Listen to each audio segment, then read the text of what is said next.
আসলে যে মজনু ভাই, হ্যাঁ জাল যে 10টা পাঁচটা বইলে, হ্যাঁ তাহলে এই যে জাল পাইতে দেখলাম যে এই 5 জালে এই কটা মাছ, তা ওই ওই 5টা আবার কতটি পড়ছে?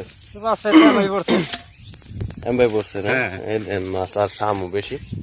তো এখন তো একটা কামলার দাম আছে তোমার 600 700 800। হ্যাঁ কম হচ্ছে।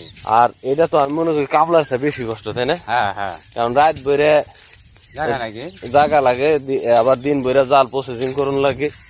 তো রাত বইরা দিন বইরা যাই গিয়া 24 ঘন্টা কাজ করে কয়টার মাছ পাও তাই কছে? দিন জায়গা মাত্র 200-300 মাছ হয়। 200-300 টাকা না? হ্যাঁ তাহলে আসলে লস, তাই না? লস যদি পাই ওরে খাইতেই লাগে। খাইতেই লাগে বেচতে কি? হ্যাঁ তাও ঠিক কথা, ঠিক আছে। আসলে কি করা যাবে ভাই, তোমরা জাল ওই যে হ্যাঁ হ্যাঁ